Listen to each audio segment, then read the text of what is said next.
bem-vindos ao InspiraCast. Eu sou o Ricardo Carvalho e hoje vamos abordar um assunto extremamente delicado, complexo, extremamente alarmante. Afinal, quem cuida de quem cuida? Pensando nos profissionais médicos. O Setembro Amarelo é uma campanha brasileira de prevenção ao suicídio, muito reconhecida. Como o Inspirali, essa iniciativa é especialmente significativa para aqueles que se dedicam as suas vidas ao cuidar dos outros.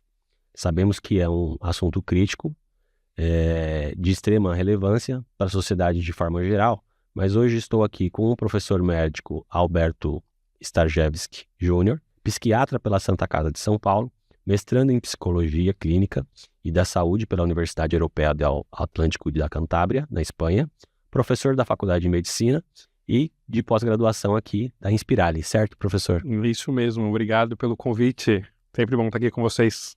Muito bem-vindo. Professor, é um tema extremamente relevante, crítico, então o senhor pode ficar à vontade para até compartilhar um pouco, das informações que você tiver. Eu tenho aqui algumas perguntas que a gente recebeu também e espero que a gente possa apoiar nesse assunto tão crítico, tão complexo que a gente tem que tratar hoje. Importante, tanto é que existe essa campanha de conscientização do suicídio no Setembro Amarelo, um assunto que precisa ser abordado, precisa ser olhado de uma forma especial, precisa de atenção. As pessoas precisam de atenção justamente para a prevenção a algo tão sério. Perfeito. Entre as primeiras perguntas aqui tem a questão de como é difícil falar de suicídio, né? Nos bastidores a gente já estava adiantando um pouco aqui que não é uma questão só na área de medicina, mas uma questão geral, social. Sim, é um tema difícil de ser tocado, muitas vezes evitado, até pelos próprios médicos. Primeiro que é um tema tabu. O suicídio é um tema tabu. As pessoas têm receio de falar sobre ele, têm receio, de trabalhar esse tema. É um tema que remete à morte, que já é um tema difícil, já é um tema complexo, já é um tema que muitas pessoas evitam, medo, um receio, e é um tema que nos leva à reflexão, pensar na morte nos faz pensar como estamos levando a nossa vida. Então, isso são questionamentos que muitas vezes na correria do dia a dia não paramos para pensar.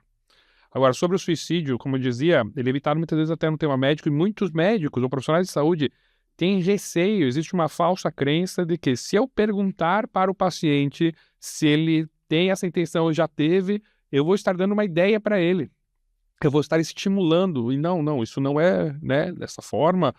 O médico ele precisa pesquisar ativamente e de acordo com o atendimento, de acordo com o que ele está vendo, aquele quadro que o paciente apresenta, justamente para intervir e prevenir e acolher, entender. É um tema que precisa de acolhimento, e não de julgamento nesse sentido, sabe? Como médico, psiquiatra, o profissional ele tem às vezes essa corresponsabilidade, de ouvir uma coisa que de repente pode dar indícios para que ele tenha ou não alguma ação em cima daquilo. Sim.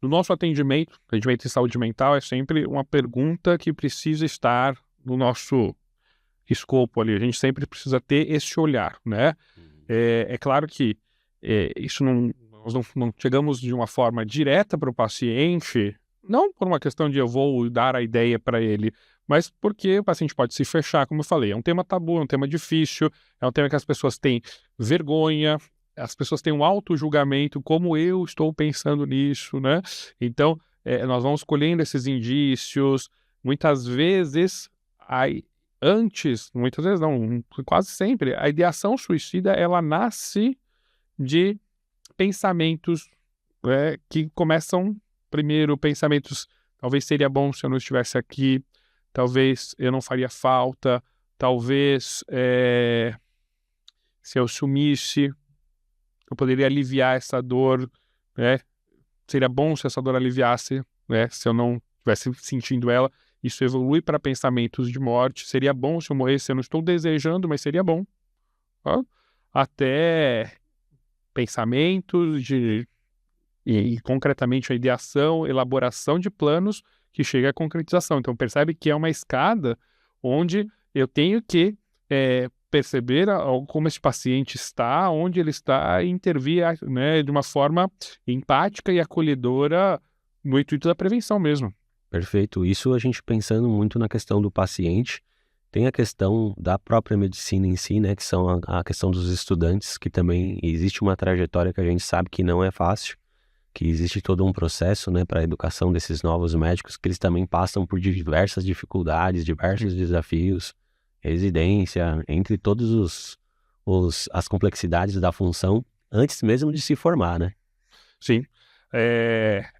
A profissão, né, o nosso trabalho é algo que toma muito o nosso tempo diário de todos. E eu vejo no consultório pessoas que procuram e a raiz das suas questões estão muitas vezes no trabalho. E o trabalho médico é um trabalho estressante. E quando eu digo um trabalho médico, eu estou falando do próprio profissional médico e em diversas especialidades, umas mais, outras menos, e até contatos, né, com situações diversas, situações difícil manejo, estresse por conta do local de trabalho, das condições de trabalho, do meio em que trabalham, e o estudante também. Seja o médico já formado que está na pós-graduação, na residência, que enfrenta dificuldades do estudo e do trabalho e concomitante, e o estudante de medicina da faculdade, né, com dificuldades, a necessidade de uma responsabilidade rápida, de um amadurecimento rápido, de muitas vezes ele está no início da faculdade, mas já está tendo contato com o paciente, e o paciente já o enxerga como médico e coloca essa responsabilidade nos ombros, a necessidade de uma postura ética e empática com o paciente, de responsabilidades como, por exemplo, a guarda do sigilo médico, o manejo mesmo do próprio sofrimento do paciente. E aí, o estudante com diversas questões, muitas vezes com conflitos familiares, o peso dos estudos, muitas vezes questões financeiras, até relacionadas com os próprios estudos, e eu tenho que acolher aquele outro que sofre também, mas eu também tenho uma necessidade de acolhimento, e isso gera estresse, sim, e nós temos que olhar para esse estudante também nesse sentido. E essa é uma preocupação que é específica da função, né, de psiquiatra, de psicólogo, de ter com quem também compartilhar essas consultas, esse dia a dia, né, da profissão. Sim. Vocês obrigatoriamente têm que se compartilhar com outro profissional as questões que vocês atendem também. Não é uma questão obrigatória por lei, mas assim, é de bom tom, claro, né? Essa questão, existe a necessidade, né? Nós todos somos seres humanos e nós também temos nossos conflitos pessoais, nossas questões profissionais também. Então é lógico, existem diferentes tipos de apoio, existe uma supervisão clínica em que outros psiquiatras, outros psicólogos vão estar, né, nos ajudando a olhar para o paciente, discutir o caso, sugerir intervenções, mas também existe essa questão, né, de um apoio psíquico, de um apoio de saúde mental, seja por outro psicólogo, seja por outro psiquiatra. Então, uma coisa assim, terapia, né, eu falo, todo mundo deveria fazer, porque você tem que lidar com uma série de questões. E concretamente trago aqui no meu consultório, eu atendo outros psiquiatras, eu atendo psicólogos, atendo estudantes de medicina também, assim como atendo advogados, engenheiros, estudantes de outros cursos, mas não são o profissional da área da saúde não é um profissional imune, né, a nenhum tipo de transtorno ou doença ou condição, né? Perfeito, eu acho que esse é até o objetivo da gente trazer esse assunto especificamente para os profissionais da área da saúde, porque até a gente tem visto aí de forma recorrente, né, alguns estrangeiros no Brasil utilizando o serviço de saúde pública e falando que existe, que é bom e que nem todos os países possuem essa possibilidade. Sim. E que aqui a gente tem, mas a gente também não espera que o médico esteja sempre como um super-herói, né? Sempre lá, disponível, sempre perfeito, sempre à prova de tudo, e acaba esquecendo o outro lado. E muitas vezes essa cobrança é interna. Do próprio médico. Do próprio médico. O médico, ele se sente na obrigação, né, de estar inteiro. E muitas vezes não tem como ele garantir sem um apoio. O médico, muitas vezes, esquece que ele fica doente. Ele esquece que ele é uma pessoa. Esquece que é uma pessoa. Então, isso começa na faculdade de medicina. Então, entender, né? E aí, sobrecarga de plantões, sobrecarga, né? O não cuidado com a saúde física, com a saúde mental. É, eu acho muito importante, e eu levo isso para os meus pacientes, todos os meus pacientes, eu abordo 4 pontos que eu acho fundamental, né, para qualquer tratamento. E o médico deveria, quando eu digo médico, estou falando também do estudante de medicina, deveria olhar com carinho para esses 4 pontos, que é a sua saúde física, então, cuidar do corpo, alimentação, atividade física, sono, e cuidados gerais que temos que ter, a sua saúde psíquica. Então, cuidar realmente, né, da sua saúde mental, de questões que deveriam ser abordadas muitas vezes numa psicoterapia. Da sua vida social. Esse é o terceiro ponto, que muitas vezes as pessoas abandonam e o médico muitas vezes deixa de lado as custas de plantões, da dedicação. Isso é louvável, mas a que preço ele está pagando? E eu não posso dar aquilo que eu não tenho. Então, eu quero cuidar, mas eu não cuido de mim. Então, a ver também como está a sua vida social. Amigos, familiares, o lazer. E em quarto ponto, também acho muito importante a questão da espiritualidade, abordar essa questão também. Como está a minha vida espiritual nesse sentido? É claro que isso é trabalhado dentro das crenças do paciente, mas é uma questão relevante. Eu não vejo um tratamento completo, uma abordagem completa ao meu paciente, e eu acho que as pessoas deveriam também pensar, sem abordar especificamente, concretamente, de uma forma real, esses 4 pontos. Eu acho perfeito e maravilhoso comentar sobre isso, porque existe um limite físico, né, do ser humano para determinados sofrimentos, angústias, tudo que vocês passam, né, no atendimento médico. E a partir dali tem que ter alguma coisa que te dê uma força extra, né, como se fosse um apoio superior de alguma forma, assim, Sim. que te abrace nesse sentimento. Como o burnout se diferencia do estresse da profissão, porque tem as questões que já são implícitas na função, né, do médico, e tem essas questões que, de repente, estão ali passando um pouco do limite sustentável. E isso vai variar de pessoa para pessoa. Sim.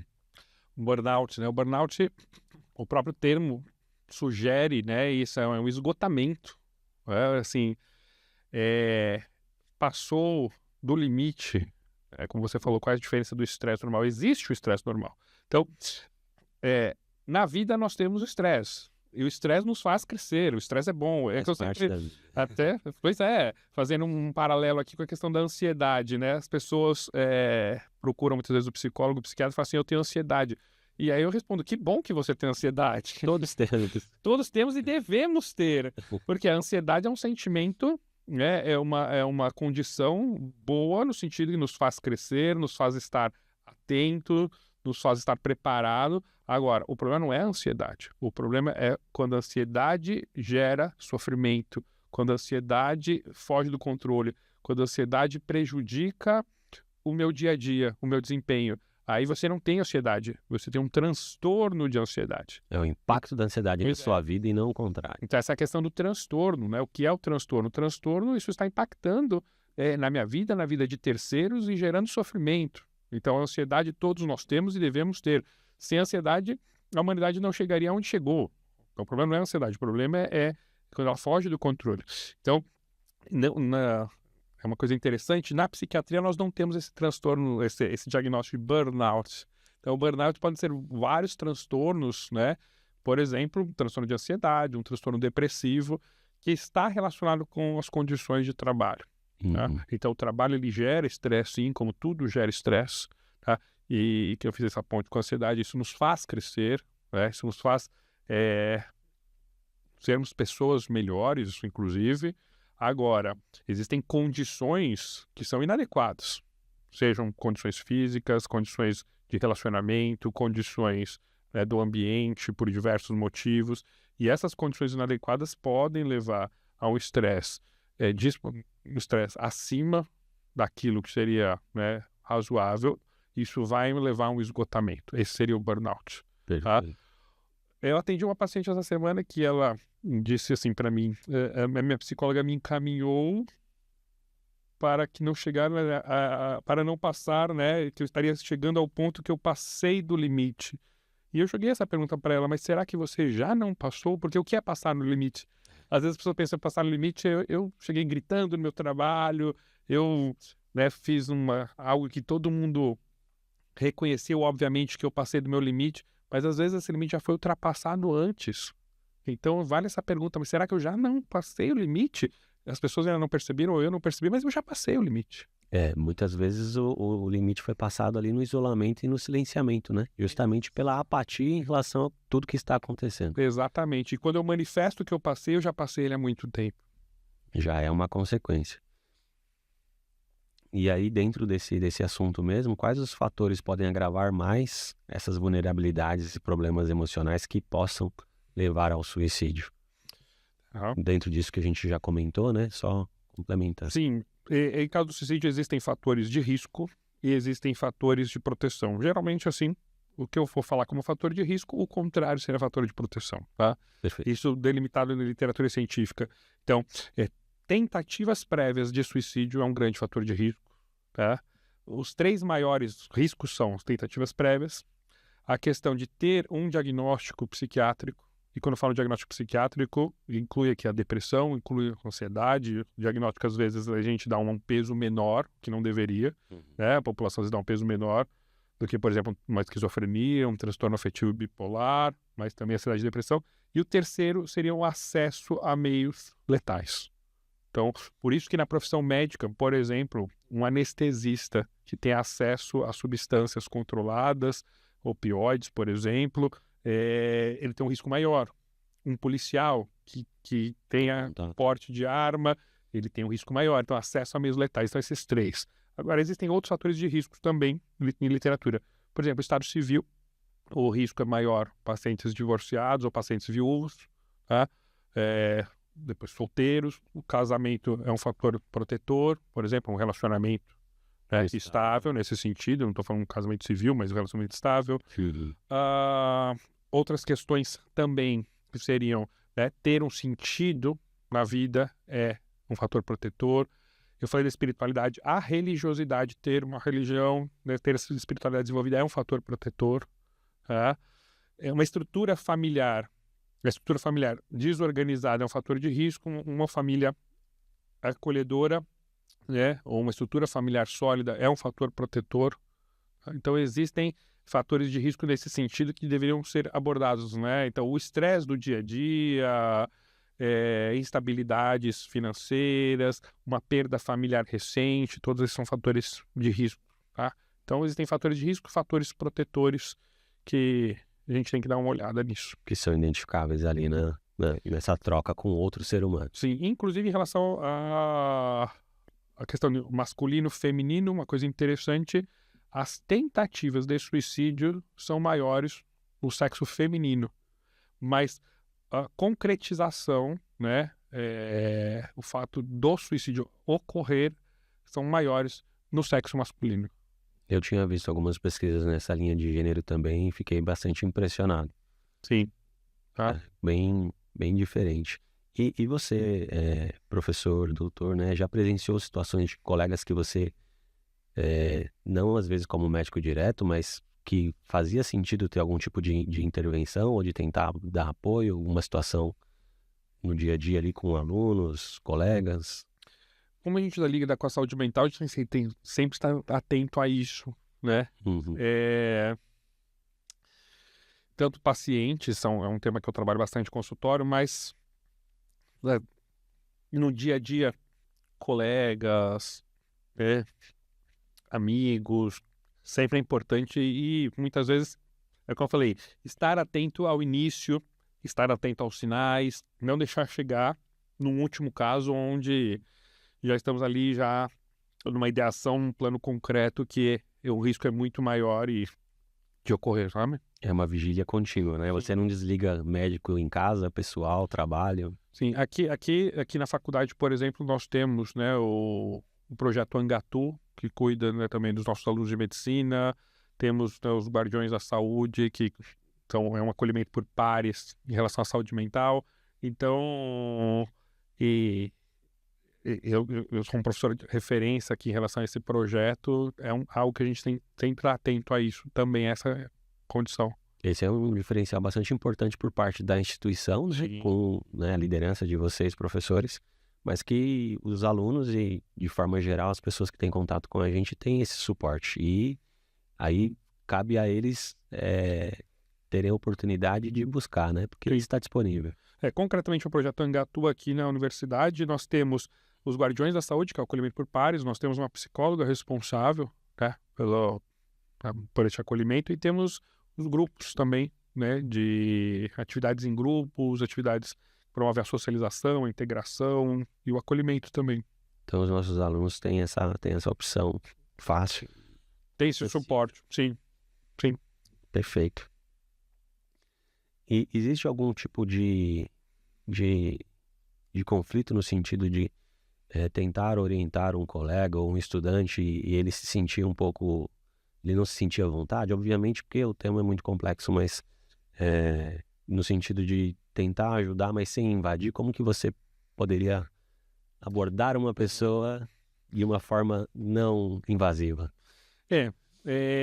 Existe uma questão aí, né, do quanto eu estou entrando na intimidade do outro e o quanto o outro quer dar-se a conhecer. Eu acho que essa é uma questão assim, de entender nesse sentido. Por isso que existe até uma certa limitação na saúde mental, eu digo no próprio consultório, em atender familiares, atender pessoas muito próximas, amigos. É diferente, né? Você marca uma consulta no médico, vem aqui, dá uma olhada no meu joelho, né? Tá bom, né? É bem tático. Então, tudo bem. Agora, assim, você abrir a sua vida, a sua intimidade, você precisa estar disposto a isso, estar confortável com isso, né? Mas muitas vezes as pessoas, e isso na questão do suicídio é importante, elas pedem ajuda. E muitas vezes essa ajuda é negligenciada, essa ajuda é subestimada, no sentido, o que a gente vê em estudos é que as pessoas que tentam o suicídio, elas quase todas as vezes buscaram ajuda, né? Compartilhar de certa forma, porque queriam ajuda, queriam que alguém as acolhesse. E muitas vezes isso é menosprezado, ou a pessoa se sente, muitas vezes não é na maldade, a pessoa se sente incapaz, como é que eu vou ajudar? Muitas vezes ajudar é apenas ouvir, acolher, ser empático, ser acolhedor, né? Não é dar uma solução mágica ou eu vou aqui estabelecer um plano de tratamento. Não, é ter, né? As pessoas muitas vezes não têm uma pessoa que elas possam confiar e saber que estão sendo ouvidas. Isso é o que eu julgo, assim, extremamente necessário para todas as pessoas, como a gente tinha conversado. E a parte de ser um profissional da área médica, de ser um psiquiatra, de ser um psicólogo, aqui você está livre de julgamentos, né? Ele está ali embasado e dedicado para te dar esse suporte. E você pode falar bem ou mal de quem você quiser, do seu trabalho, da sua família. E, não é isso que está sendo avaliado, né? Você pode expor seus sentimentos da forma mais pura ali possível, para que seja tangível também os sinais que possam existir nesse meio. Sim, é que seja algo acolhedor, empático, colocar-se no lugar do outro, entender a dor do outro, com atenção, tá? E sem julgamento. E quando eu digo com atenção, tem muita gente, né, que está entra por um ouvido e sai por outro, ou não, eu estou aqui, né? Quantas vezes a gente está conversando e a pessoa está ali no celular, está distraído, ou está... mas o que você falou mesmo? Então, assim, a pessoa, nesse momento, ela quer ser ouvida. Então, sem julgamento, de uma forma enfática, acolhedora e com atenção. Muitas vezes as pessoas, em geral, elas não vão entender, né? Às vezes a gente mesmo tem a dificuldade de entender. Por que eu estou triste em determinado dia ou com qualquer outro tipo de sentimento? Mas eu tenho isso, eu tenho aquilo, eu não deveria estar assim. Mas não é uma soma de fatores que vai fazer você ficar triste ou feliz. Eu acho que esse é um ponto de partida, né? Os sentimentos, né? Os sentimentos, eles não são tão criados pela própria pessoa. Eles vêm de acordo com a nossa bagagem, de acordo com a situação. Então, o sentimento não existe, né? Eu falo isso para os meus pacientes também. O sentimento não existe sentimento certo, sentimento errado. O sentimento, ele vem. O que eu tenho que parar e pensar é o que eu vou fazer com esse sentimento. Então, lógico, né? Alguém, por exemplo, no trânsito, me dá uma fechada. Vem um sentimento de aquela ira, e aí eu tomo uma decisão. Olha, a pessoa não fez por mal, a pessoa não me viu, a pessoa, né, pode estar indo para uma emergência, tudo bem, ok, eu abaixo. Ou eu vou jogar meu carro para cima da outra pessoa. Eu vou ser agressivo. Então, o problema não está o sentimento, eu sou um ser humano, né? Mas o que eu vou fazer com ele? Uhum. E também essa questão de ficar acumulando também, né? Sem ter ali, seja um profissional médico ou um colega para olhar no olho e falar, hoje não foi bom. Sim. Hoje eu tive que engolir ali determinadas situações porque eu precisei, superei, mas eu preciso desabafar com alguém também. É isso que vai levando ao crescimento, né? São as quedas, mas são o ressurgimento, é levantar. A linha de psicologia que eu sigo é justamente essa linha que busca o desenvolvimento, né? Da pessoa, do caráter, essa questão de vamos ser uma pessoa melhor, vamos levar ao crescimento pessoal. Isso vai te dando uma plenitude, isso vai te dando... E é o que eu falava do sentido, é ter um sentido. E ter um sentido na vida é um fator protetor. O grande psiquiatra Viktor Frankl, né, pai da logoterapia, dizia, né, que o que nos previne muitas vezes de transtornos psíquicos é ter um sentido da vida, que é necessário que o ser humano tenha um sentido. E esse sentido está numa causa a se consagrar, a buscar uma causa para a sua vida, ou uma pessoa a quem se dedicar, a quem amar, a quem dedicar-se a ela. Então, quem é aquela pessoa que você está dedicando a sua vida, que você está, né, se dedicando a ela? Qual é a causa da sua vida? O que você busca? Né? Uma causa maior, uma causa, né? Muitas vezes a gente tem... A causa é terminar o dia, é juntar um dinheiro para fazer uma viagem, tá, mas e além? Então, é isso que Viktor Frankl fala. Qual é o sentido da sua vida? Existe uma coisa depois do seu horizonte que pode estar limitado por uma questão situacional, né? Às vezes financeira, é uma viagem, é uma compra, mas depois daquilo ainda tem Sim, muita história. sim. E isso que vai prevenir muitas vezes vícios, sentimentos de depressão, de agressividade. Isso é muito claro, assim, né? Nos trabalhos, e vale a pena ler. É um autor que eu indico, o Viktor Frankl, que gosto muito também por conta disso. Perfeito, ótima dica. E em relação às lideranças, né, no meio médico, então tem os médicos responsáveis, né, cada instituição, e aqui também na coordenação e na parte acadêmica. Que papel tem as lideranças médicas na criação desse ambiente saudável? Porque a gente falou que tem o projeto que existe, mas também tem a questão da divulgação, do acesso, né? Então aqui existe, venham, conheçam. Sim. Acho que em relação à liderança é essa questão, né? Liderar é inspirar, né? E aqui na Inspirar... Inspirar faz mais sentido. Faz mais sentido, e nós temos nessas... é um elogio que eu faço às lideranças aqui da nossa universidade, porque, inclusive, o atual coordenador da medicina foi meu professor, alguém que eu tenho muito carinho e consideração, e alguém que tem boas recordações da minha época de aluno, tá? E eu trabalhando com ele também, depois trabalhei com ele como docente, hoje como coordenador, meu coordenador, é alguém que tem muito, muito carinho, né?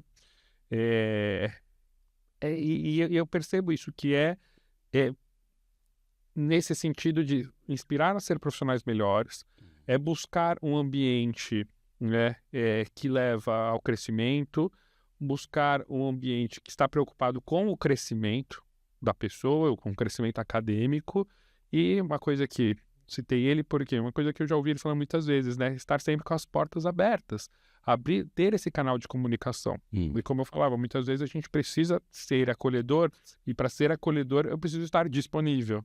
Então é muito importante ter essa liderança aberta a esse tipo de acolhimento, né? Perfeito. Quais ações práticas podem ser implementadas no dia a dia para proteger a saúde mental? E aí, em linhas gerais, assim, para a gente ter um resumo bastante... Em linhas gerais, o que eu falei. Cuide da sua vida física, psíquica, social e espiritual. Segue por aí que vai dar certo. Esse é a mensagem. E para os nossos alunos, de forma geral, uma mensagem específica aí para a gente também encerrar, né? Um Sim. assunto extremamente relevante. Vimos várias alternativas, possibilidades, mas agora, quais são os próximos passos? Eu diria para eles coragem, força, né? Dificuldades terão a vida toda, todos nós temos, né? Eu lembro de um professor que falou para mim, quando eu era estudante, eu falava, professor, quando eu era residente, ele falava para você, um dia eu ainda vou ser chefe, eu brinquei com ele. Ele falou, aí você vai ver só, porque quando você é estudante, você quer ser interno, né? Quando você quer interno, você quer ser residente. Quando você é residente, quer ser chefe. Quando você quer ser chefe, você quer voltar lá para estudante. Então, dificuldades teremos a vida inteira, tá? Então, força nas dificuldades, busque crescer com as dificuldades, né? Olhe desse sentido, tenha um sentido, né? E a medicina está nisso, assim, por que eu quero ser médico? E olhar esse sentido no outro, no ajudar ao outro, ter um sentido maior, né?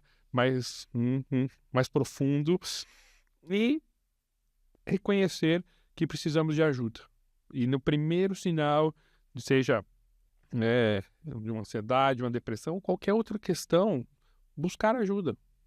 Não ter vergonha de buscar ajuda, não ter vergonha ou receio de reconhecer. Eu preciso de ajuda, eu falho, eu sou um ser humano, eu preciso de apoio. Que esse é muito importante. Antes de sermos médicos, estudantes da área acadêmica, Sim. da área que for, somos pessoas, Exatamente. inicialmente. Então isso já diz tudo. Vale para todo mundo se a gente cuida, né? Se a gente se esforça aqui para formar também os próximos médicos, Sim. cabe a gente também fazer com que eles se cuidem para que eles possam cuidar de nós. Perfeito. Tá ótimo. É isso. Muito obrigado. Mais um episódio do InspiraCast, aqui com Saúde Mental com o Dr. Alberto. Até a próxima.